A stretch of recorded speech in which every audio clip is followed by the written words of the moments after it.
আবৃত্তি করছি মৃত্যুর মিছিল কবিতাটি। নতুন মোড়কে পুরনো শকুন, রক্ত খায় মানুষের। চলছে মৃত্যুর মিছিল, রক্তের হোলিতে মেতেছে ক্ষুধার্ত হয় না।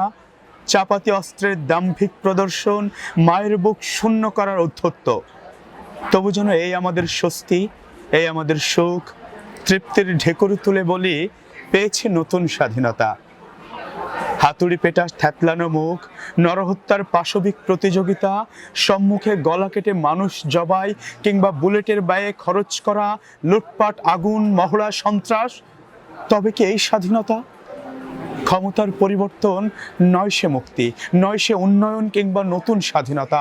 নতুন মোড়কে পুরনো শকুন, পুরনো ভয়, পুরনো আক্রোশ। সদ্য কৈশোরে পতিত কিশোর বীরত্ব দেখায় চাপাতির কোপে রক্ত মেখে। কি এক আহাজারি রক্তাক্ত মুখ, মা মা, বাবা গো, মা গো, আমার আর মাইরেন না, জানে মাইরেন না, কেউ বাঁচান। অস্ফুট অসংখ্য আর্তনাদ, মুখ বাড়িয়ে জানালার ফাঁকে আতঙ্কে কাঁপি আর অজান্তে কাঁদি। দেখব কত তাজা মানুষের খুন, কত ভাঙন আর কত আসুরিক বৃত্তি, কত কান্নার শেষ আর্তনাদ। বিলীন হবে কবে খুনের পাশবিক উল্লাস, দেখব আর কত। কবিতাটির বই এসেছে 52 প্রকাশনী থেকে। আপনারা যারা অনলাইনে সংগ্রহ করতে চান তারা বুকমার্কের ফেসবুক পেজে নক করবেন, আপনারা ঘরে বসেই বইটা সংগ্রহ করতে পারবেন। ধন্যবাদ।